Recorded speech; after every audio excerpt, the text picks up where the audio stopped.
At the end of the Economical Clock Part 1, I told you I was going to show you a clock that had been in our family for over 100 years. Well, this is it. This was bought by my grandfather and his siblings for my great-grandmother, and I've had it for about the last 40 years. Now I realize that I probably reduced the value of this clock as an antique anyway by taking out the movement and putting in a battery movement, but right now it sits on our old upright piano and at least it tells time. On the Canadian Clock Museum's website, they've got a picture of this exact same clock. Now this is what this clock used to look like before I refinished it about 35 or so years ago. Anyway, let's get going on the economical clock here. I've got 10 of them to make before Christmas, so I better get busy here. I went back to the computer and redid my design here to accommodate those 8-inch dials. Now I just have to see if I can transfer my measurements to the real thing.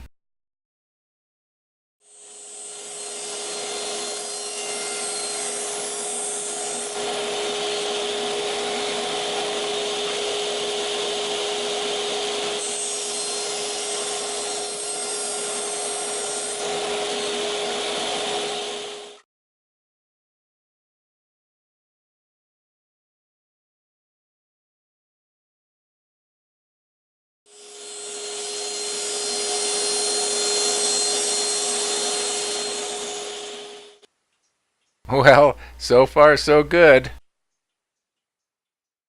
I've got it set up now to router out the slots for the dial board and the glass and the back of the clock. I'm a little disappointed with this digital gauge I've got. It's too small to go right across and rest on the cast iron from side to side, and of course the magnets then that are in the bottom of the gauge are useless.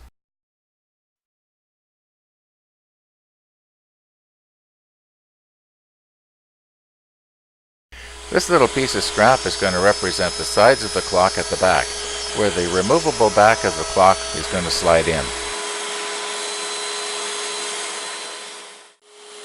Here I'm just using a piece of scrap to test to make sure I've got the router bit just the right height. Now this first test pass I can see that it's going to be too tight for both the dial board and the dial. So I'm going to raise the bit about a 32nd of an inch here. And you're saying to yourself, well, you can't be that accurate. Well, with this particular bench dog router lift that I got from Canadian Woodworker, you actually can. I've tested it. And another change here, that rabbet only needs to be a 1/4 of an inch wide. This is going to be the prototype dial board for the cedar clock. I hope everything is set right here.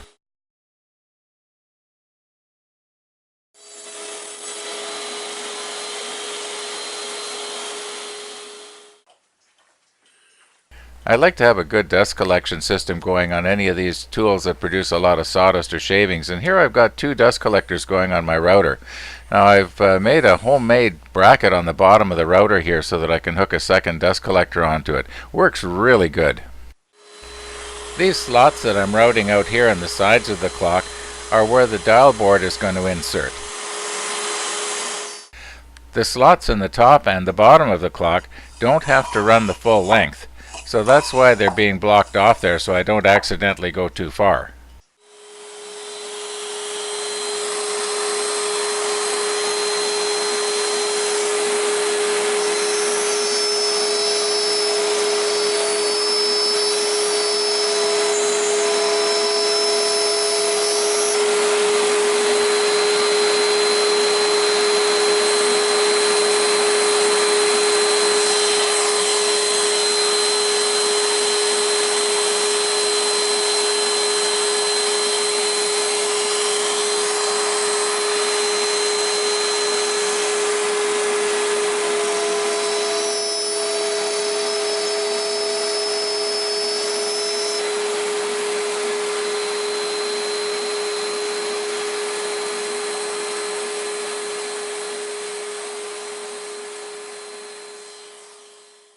Now I can't tell you how glad I am that I'm making this prototype first, because I can see already where there has to be changes made, and it would have been a real pity if I had to cut up that expensive mahogany and then found out that it was wrong. And what is wrong is that I can see that the entire dial, all of the metal dial, should be visible. the dial should not insert into those slots whatsoever. So this means that the dial board should be about half an inch bigger than the dial. And then of course the sides are going to have to be half an inch taller, and the top and the bottom about half an inch longer. I'm not going to waste another cedar board here and a lot of time. I'm just going to remember that I'm going to have to cut everything a little bit bigger. I wasn't planning on making this cedar clock into a real clock anyway. I wouldn't want to waste that nice dial. We'll save that dial for a real mahogany clock. Now because the dial is sort of recessed back into the case a little bit, I'm just rounding over the sides here so that you can see the dial just a little bit easier from the side.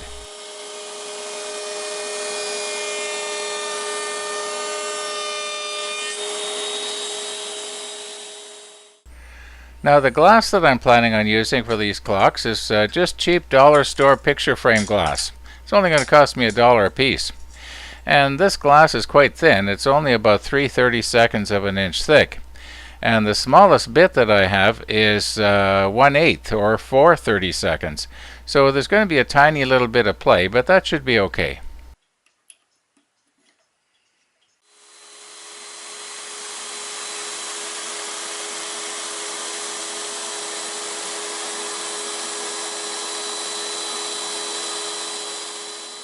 I was wondering how this was going to work without using my feather boards, and I can see it wasn't a good idea.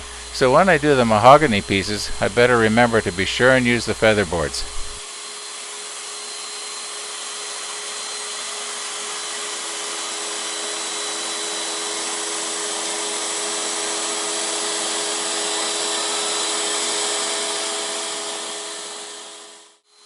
And for the top and bottom, I'm using the stop blocks again so I don't overshoot my mark.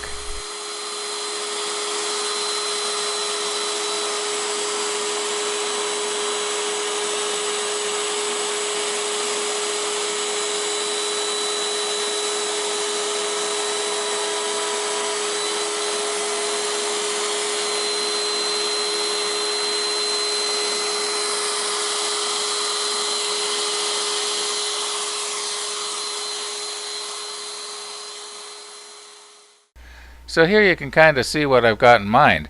In the back there's a slot for the removable back, and then there's a slot in the front for the dial board, and then a narrow slot for the glass.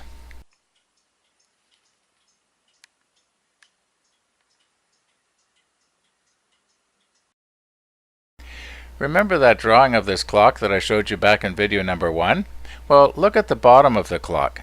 What if the bottom was inverted like this? Well, you could still sit it on a shelf. But what if the feet were easily removable, like this? Well, then you could hang it on the wall. So here I'm going to round over the bottom and the top, just like you saw in the drawing.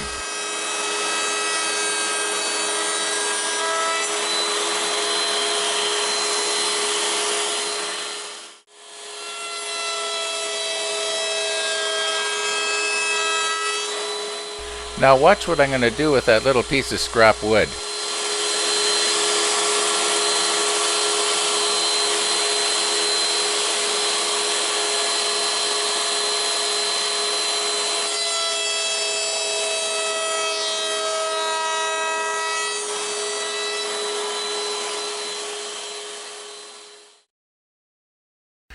Putting a little piece of scrap wood behind your work like this, it greatly eliminates the tear out that you would get. Even a brand new router bit will tear out. I've got everything just sort of set together here, but I've got a kind of a problem. How am I going to fasten this all together? At least how am I going to fasten the top down without there being a nail hole? Now I know I could use my little headless pinner. It's almost invisible, but still there'd be a little tiny hole there. Or I could glue it down, but then how are you going to take it apart when you want to clean the glass? So what I'm going to do is I'm going to use pocket hole joints. And this is a pocket hole jig. I've already tested it out on a piece of scrap here that was the same thickness as the clock. And I've marked on the sides of the clock exactly where I want the pocket holes to be.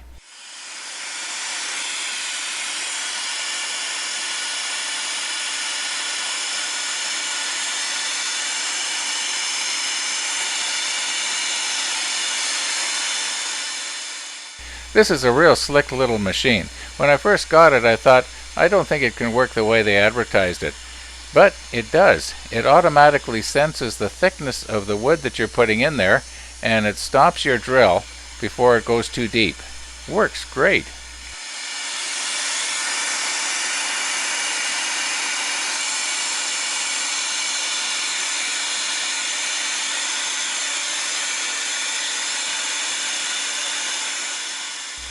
This is definitely not the sort of thing that a person uses every day. But when you do have to use it, I can't think of any other way to make that type of a hole in wood. Anyway, I'm glad I got it. Canadian Woodworker had the best price on it, and we're getting to the end of this video here.